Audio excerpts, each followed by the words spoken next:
नमस्कार साथियों, मैं आपका दोस्त रामतीर्थ भारती आप सभी का स्वागत करता हूं आपके अपने YouTube channel economics and NCERT में।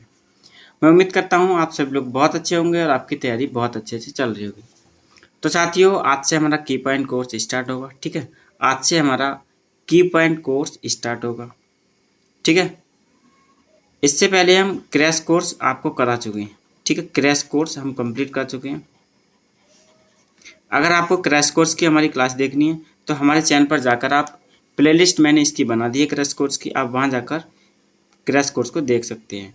और नीचे डिस्क्रिप्शन में आपको उस प्लेलिस्ट का मैं लिंक भी दे दूंगा। ठीक है, लिंक भी दे दूंगा। तो आपसे गुजारिश है कि जो भी साथी हमारे चैनल पर पहली बार आए हैं वो चैनल को सब्सक्राइब करें ताकि आपको सबसे पहले हमारी क्लास की नोटिफिकेशन मिल जाए। ठीक है, इसी उम्मीद के साथ हम करते हैं आज की क्लास की शुरुआत।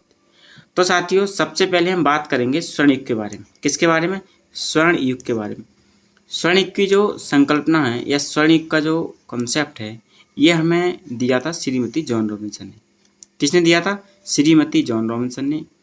एक इनकी पुस्तक आई थी जिसका नाम था द एक्यूमुलेशन ऑफ कैपिटल। ठीक है, द एक्यूमुलेशन ऑफ कैपिटल। इस पुस्तक के अंदर इन्होंने 1913 में, कब? 1913 में अपने गोल्डन युग की बात कही थी। गोल्डन युग में इन्होंने बताया था कि जब जनसंख्या की वृद्धि दर यानी कि डेलन, जनसंख्या की वृद्धि दर में परिवर्तन डेलन और जनसंख्या किसके बराबर हो जाए? पूंजी की वृद्धि दर में परिवर्तन बट्टे पूंजी के बराबर हो जाए। अगर ये वाली कंडीशन बन जाती है तो इसको हम क्या बोलते हैं? इसको बोलते हैं हम गोल्डन एज। ठीक है, गोल्डन एज बोलते हैं। ठीक है, यही बात हमें किसने बताई थी? श्रीमती जॉन रॉबिन्सन ने। ठीक है, तो इसकी ईयर आप याद रखेंगे, इनकी पुस्तक आप याद रखेंगे और स्वर्ण युग किसने दिया था ये बात आप याद रखेंगे। ठीक है, और डेलन बराबर क्या है वो मैंने आपको बता ही दिया है। बाकी के सारे सिंबल का मैंने आपको यहाँ अलग से भी चीज़ें बता दी हैं, तो इन चीज़ों को आप याद रख लें। ठीक है, आगे हमारा जो दूसरा की पॉइंट है, दूसरा की पॉइंट हम बात करेंगे दूसरे के पॉइंट में सामाजिक द्वैतवाद के बारे में, यानी कि सोशल ड्यूलिज्म के बारे में। किसके बारे में? सोशल ड्यूलिज्म के बारे में। तो 1953 में ये कंसेप्ट दिया था। ठीक है, 1953 में ये कंसेप्ट आया था। किसने दिया था? ये दिया था मैं J.H. बोयके साहब ने। किसने दिया था? J.H. बोयके साहब ने। इन्होंने बताया था कि जो हमारा समाज होता है ना, समाज दो भागों में बटा होता है। किस किस में? एक तो पारंपरिक समाज में और दूसरा किस में होता है? आधुनिक समाज में। ठीक है, तो इन्होंने सामाजिक द्वैतवाद में जो कंसेप्ट दिया था वो यही दो इन्होंने कंसेप्ट दिए थे। और कब दिए थे ये? 1953 में दिए थे। किसने दिए थे? J.H. बोयके साहब ने। ठीक है, तीसरा जो हमारा कॉन्सेप्ट है, तीसरा हमारा जो की पॉइंट है, ये है तकनीकी द्वैतवाद के बारे में। ठीक है, ये सामाजिक द्वैतवाद हो गया। ठीक है, ये हो गया तकनीकी द्वैतवाद, यानी कि जो हमारा प्रोडक्शन सेक्टर होता है, ठीक है, उसमें दो सेक्टर पाए जाते हैं। एक तो पारंपरिक सेक्टर पाया जाता है। कौन सा? पारंपरिक सेक्टर पाया जाता है। ठीक है, एक आधुनिक सेक्टर पाया जाता है। अब इस पारंपरिक सेक्टर में हम क्या ले सकते हैं? जैसे कि कृषि हो गया। ठीक है, और इसमें हमारा उद्योग हो गया। ठीक है, आपने देखा होगा कि गाँव में जो कृषि होती है ना, गाँव में जो कृषि होती है वो अभी भी वहाँ जो टेक्नोलॉजी है ना, वहाँ जो टेक्नोलॉजी है वो कैसी है? बहुत ज़्यादा पुरानी है। या फिर वहाँ जो टेक्नोलॉजी का चेंज आता है ना, ये बहुत समय के बाद आता है। मतलब इसको हम बोल सकते हैं कि ये चेंज जो आता है ना वो दीर्घ काल में आता है। ठीक है, दीर्घ काल में। वहीं अगर हम उद्योग की बात करें तो यहाँ ये चीज़ें कृषि की अपेक्षा बहुत जल्दी हो जाती है। और यहाँ पर जो उत्पादन की जो तकनीकी होती है ना, जो टेक्नोलॉजी होती है उत्पादन की, वो कृषि की अपेक्षा कैसी होती है? नई होती है। ठीक है, नई तकनीक होती है। तो इस वाले कॉन्सेप्ट को दिया था बेंजामिन हिंगिस ने। किसने? बेंजामिन हिंगिस ने। कब दिया था? ये दिया था भैया 1966 में। कब दिया था? 1966 में। आगे हम बात करेंगे अपने चौथे की पॉइंट के बारे में। किसके? चौथे की पॉइंट के बारे में। यहाँ हम बात करेंगे वित्तीय द्वैतवाद की। ठीक है, वित्तीय द्वैतवाद की, जैसे कि सोशल ड्यूलिज्म हो गया, टेक्नोलॉजी ड्यूलिज्म हो गया। आप बात करेंगे फाइनेंशियल ड्यूलिज्म के बारे में। ठीक है, तो सबसे पहले देखते हैं कि ये 1971 में आया था। ठीक है, 1971 में आया था। किसने दिया था? ये दिया था H. मिंट साहब ने। किसने? H. मिंट साहब ने ये दिया था। और इन्होंने बताया था कि अगर आप कहीं लोन लेने जा रहे हैं, ठीक है, लोन या ऋण लेने जा रहे हैं, ठीक है, तो आपको ऋण लेने के लिए दो सेक्टर मिल जाएंगे। कौन कौन से? एक तो संगठित क्षेत्र मिल जाएगा और एक असंगठित क्षेत्र मिल जाएगा। इसको हम प्राइवेट सेक्टर बोल सकते हैं। ठीक है, प्राइवेट सेक्टर भी बोल सकते हैं। जैसे कि आपने देखा होगा इसमें क्या आते हैं, जैसे कि आप आपको पैसे की जरूरत पड़ी, ठीक है, तो आप पैसे के लिए कहाँ जाएंगे? नंबर एक तो कहाँ जाएंगे? नंबर एक तो बैंक चले जाएंगे, ठीक है, बैंक चले जाएंगे। और नंबर दो कहाँ जाएंगे? आपके पास अगर कोई गहना, ठीक है, गहना है सोने या चांदी का, तो उसे सुनार के पास रख देंगे और उससे पैसा ले लेंगे, ठीक है, सुनार के पास रख देंगे और पैसा ले लेंगे। तो ये हो गया असंगठित क्षेत्र और ये हो गया संगठित क्षेत्र, ठीक है।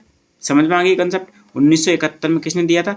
एच मिंट साहब ने। किसने दिया था? एच मिंट साहब ने। आगे चलेंगे हम 5वें की पॉइंट की तरफ।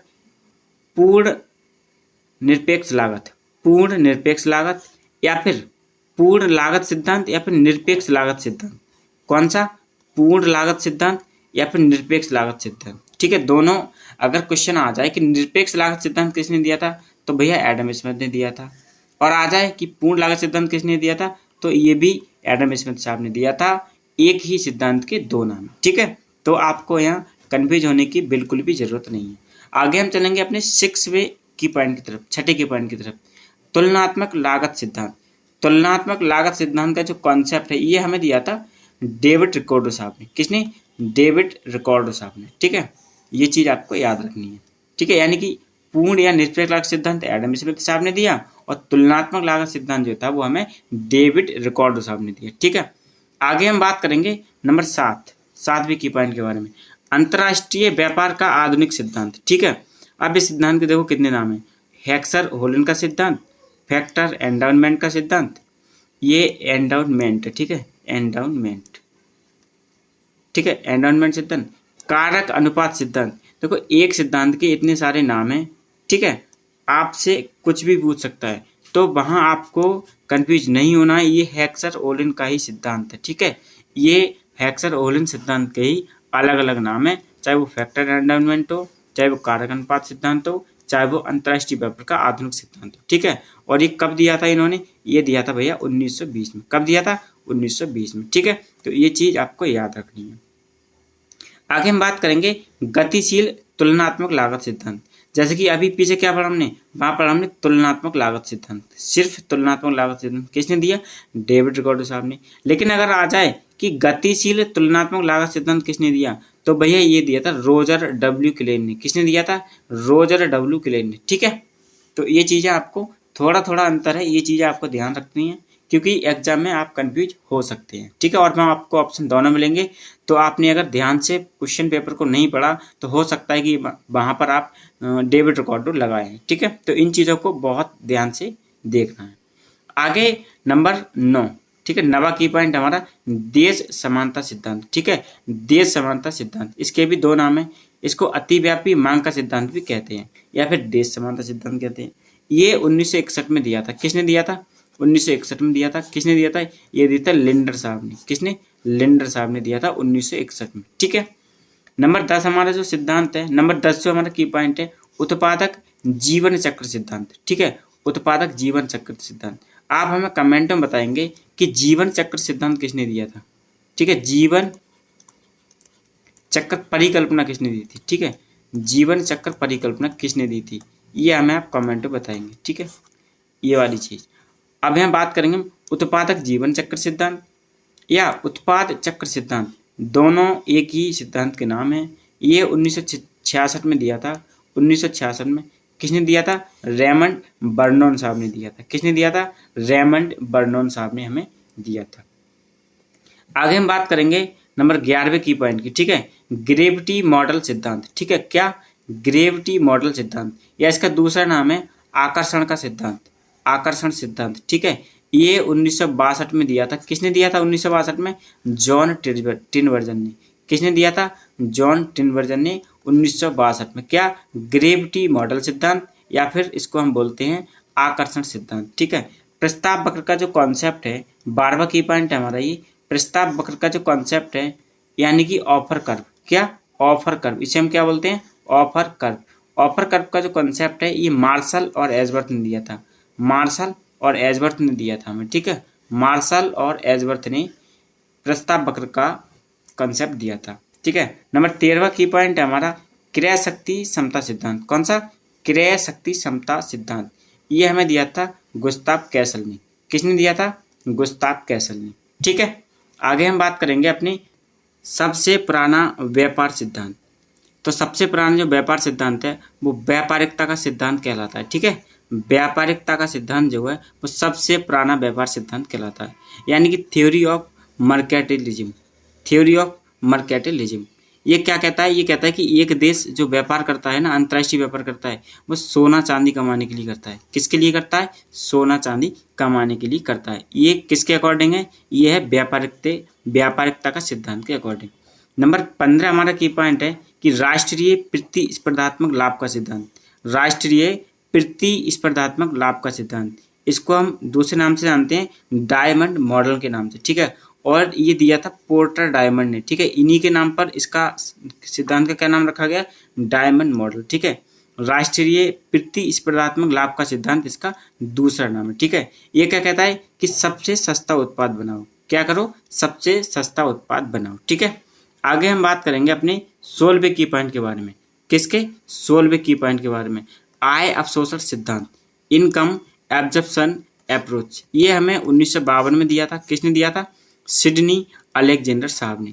किसने? सिडनी अलेक्जेंडर साहब ने 1952 में आय अवशोषण सिद्धांत। ठीक है, आगे हम बात करेंगे कि जो निर्माता होता है 17वें की पॉइंट में, कि जो निर्माता होता है या उत्पादन करता, उसका अतिशेष क्या होता है, यानी कि सरप्लस, प्रोड्यूसर सरप्लस के बारे में हम बात करेंगे।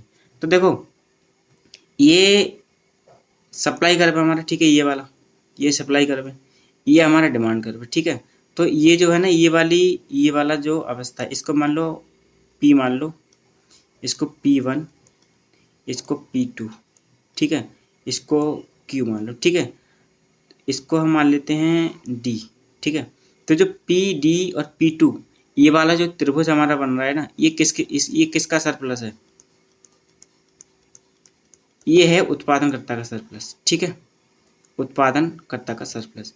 और जो ये P1, P और D, ये किसका सरप्लस है? ये सरप्लस है उपभोक्ता का। ठीक है, उपभोक्ता का। अब आप कमेंट में हमें बताएंगे कि उपभोक्ता अतिशेष का सूत्र क्या होता है। ठीक है, इसका फॉर्मूला आप कमेंट में बताएंगे। ठीक है, कमेंट में आपको इसका फॉर्मूला बताना है। ठीक है, आगे हम अपने बात करेंगे अपने 18वें की पॉइंट के बारे में। किसके? 18वें की पॉइंट के बारे में। ये हम बात करेंगे टैक्स के बारे में। ठीक है, टैक्स के बारे में। किसके बारे में बात करेंगे? टैक्स के बारे में। ठीक है, तो टैक्स को हमने 3 भागों में डिवाइड किया है। ठीक है, 3 भागों में। प्रगतिशील कर, ठीक है, प्रतिगामी कर, और नंबर 3 हमारा आनुपातिक कर।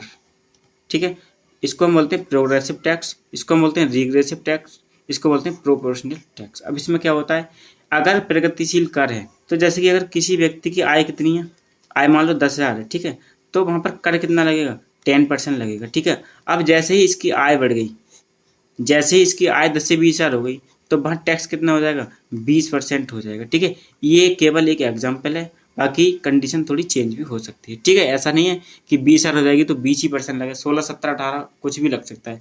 मतलब कहने का ये, अगर प्रगतिशील कर है ना, अगर प्रगतिशील कर में किसी व्यक्ति की आय बढ़ती है तो भैया टैक्स का जो परसेंटेज है ना, वो क्या होगा? बढ़ जाएगा। ठीक है, क्या होगा? बढ़ जाएगा। ठीक है, अब हम बात करेंगे प्रतिगामी कर के बारे में। अब जैसे प्रतिगामी कर में क्या है, अगर किसी व्यक्ति की आय 10,000 है, ठीक है, तो मान लो वहाँ पर 10% उसको टैक्स देना पड़ रहा है। अब उसका क्या है, आय हो जाए 20,000 रुपये। ठीक है, आय हो जाए 20,000 रुपये, तो उसको कितना कर देना पड़ेगा? 5% कर देना पड़ेगा। देखो, अगर प्रतिगामी कर का क्या मतलब है कि जब किसी व्यक्ति की आय बढ़ती है ना, तो जो उसका कर का जो परसेंटेज होता है वो क्या होता है? घट जाता है। ठीक है, प्रगतिशील में बढ़ जाता है, वही प्रतिगामी कर में क्या होता है? घट जाता है। ठीक है, घट जाता है। लेकिन आनुपातिक कर में क्या होता है? आनुपातिक यानी कि प्रोपोर्शनल टैक्स। इसमें क्या होता है, चाहे आपकी आय 10,000 है, ठीक है, चाहे आपकी आय 10,000 है और चाहे आपकी आय 20,000 है, या आपकी और भी हो सकती है 30,000, 50,000, 1,00,000 कुछ भी हो सकती है, लेकिन जो टैक्स परसेंटेज होता है ना, वो आपका सेम रहता है। टैक्स परसेंट आपका सेम रहता है। लेकिन यहाँ एक ध्यान देने वाली चीज़ ये है कि क्वेश्चन आता है कि ऐसा कौन सा टैक्स है जिसमें टैक्स परसेंट वही रहता है, लेकिन टैक्स की जो वैल्यू होती है ना, टैक्स मनी की जो वैल्यू होती है, यानी टैक्स से जो पैसा होता है वो क्या होता है? वो बढ़ जाता है। अब देखो, अगर यहाँ पर हम 10,000 का 10% निकालें, ठीक है, तो कितना आएगा? 1,000 आ जाएगा। ठीक है, वहीं अगर 20,000 का 10% निकालेंगे तो कितना आ जाएगा?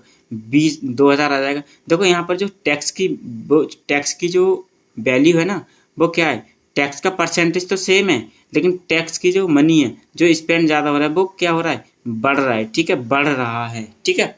तो ये टैक्स का हो गया, ठीक है, बहुत ध्यान से आपको ये देख लेना है। आगे हम बात करेंगे अपने 19वें की पॉइंट के बारे में, और इसमें हम बात करेंगे नींबू बाजार के बारे में। किसके? नींबू बाजार के बारे में, यानी कि इसको बोलते हैं हम लेमन मार्केट। तो नींबू बाजार का जो कंसेप्ट है ये 1970 में दिया था, ठीक है, 1970 में आया था। किसने दिया था? ये अकरलॉफ एक अर्थशास्त्री थे, अकरलॉफ, ठीक है, इन्होंने दिया था। और इसे हम एक चीज़ और बोलते हैं, इन्होंने एक चीज़ और दी थी, असमित जानकारी, ठीक है, वो हम आपको अभी बताएंगे कि इसमें असमित जानकारी में क्या होता है। उससे पहले quality, uncertainty and the market mechanism, ये इनकी बुक आई थी 1970 में। किसकी? जेके अकरलॉफ की। और जेके अकरलॉफ को लेमन मार्केट के लिए 2001 में नोबेल प्राइज भी मिला था। क्या मिला था? नोबेल प्राइज भी मिला था। कब मिला था? 2001 में, ठीक है, ये भी आप इसमें ऐड कर लें। देखो असमित जानकारी क्या होती है कि जैसे आप किसी मार्केट में जाते हैं, किसी दुकान पर गए, तो मान लो आपको वहाँ जैसे आपको पुरानी गाड़ी लेनी है, ठीक है, पुरानी गाड़ी लेनी है, 4 व्हीलर, ठीक है, पुरानी गाड़ी लेनी। अब वहाँ पर क्या होगा कि एक गाड़ी तो भैया होगी ये वाली, मान लो ये होगी 60,000 की, ठीक है, कितने की होगी? 60,000 की। अब एक गाड़ी दूसरी और है वहाँ, जिसकी कीमत कितनी है? जिसकी कीमत है मान लो 1,20,000 रुपये।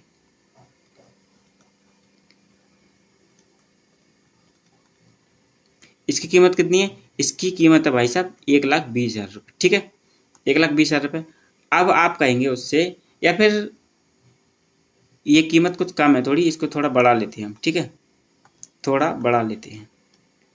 इसकी कीमत मान लो 90,000 रुपये, ठीक है, इसकी कीमत 90,000 रुपये मान लो, ठीक है। तो एक गाड़ी की कीमत कितनी है? 90,000 है, और दूसरी गाड़ी की कीमत कितनी है भाई साहब? 1,20,000 है। अब आप कहोगे कि हमें गाड़ी चाहिए दुकानदार से जाके, तो दुकानदार कहेगा कि आपका बजट कितना है। क्या पूछेगा आपसे? आपका बजट कितना है, ठीक है। तो आप कहेंगे कि भैया हम 90,000 की गाड़ी लेने आए हैं, मतलब ये मन में सोचेंगे, तो इनको बता दो कि हमारा 70,000 का बजट है। कितने का? 70,000 का बजट है हमारा, ठीक है, 70,000 तक की गाड़ी दिखा दीजिए आप, ठीक है। तो वो क्या कहेगा? आपको दो गाड़ी दिखाएगा, एक तो 90,000 वाली और एक 1,20,000 वाली, ठीक है। तो आप कहेंगे उससे कि भैया इस वाली गाड़ी में और इस वाली गाड़ी में क्या फ़र्क है? इस वाली गाड़ी में और इस वाली गाड़ी में क्या फ़र्क है? तो दुकानदार आपसे कहेगा कि देखो आपका बजट है 70,000 का, ठीक है, तो थोड़ा और बढ़ जाइए, आप ये वाली गाड़ी ले लीजिए, आपको ये गाड़ी बेस्ट रहेगी। लेकिन वो क्या करेगा? वहाँ पर दोनों का डिफरेंस आपको नहीं बताएगा। तो जो उसने चीज़ें इसमें छुपाई हैं ना, जो चीज़ें इसमें छुपाई हैं, इसी को क्या बोलते हैं? इसी को असमित जानकारी बोलते हैं, ठीक है, एसिमेट्रिक इन्फॉर्मेशन, ठीक है। तो ये वाला आपका कंप्लीट हुआ। आगे हम 20 नंबर पे बात करेंगे कि गरीबी का जो दुष्चक्र है ना, गरीबी का दुष्चक्र किसने दिया था? तो गरीबी का दुष्चक्र दिया था नरकसेन ने, ठीक है। अब आपको कमेंट में बताना है, आपको कमेंट में बताना है कि गरीबी का दुष्चक्र कितने प्रकार का होता है। इसके प्रकार बताने, कितने प्रकार का होता है, ठीक है, कितने प्रकार का होता है। 20 की पॉइंट आपको डेली मिलेंगे, ठीक है, 20 की पॉइंट आपको डेली मिलेंगे। 8-7 दिन का ये कोर्स होगा, और एग्ज़ाम के लिए ये कोर्स बहुत ही मोस्ट साबित होगा, बहुत ही हेल्पफुल साबित होगा। तो साथियों, आज की क्लास हमें कैसी लगी? आज की क्लास आपको कैसी लगी हमें कमेंट के माध्यम से ज़रूर बताएं। और जो साथी हमारे चैनल पर पहली बार आए हैं वो हमारे चैनल को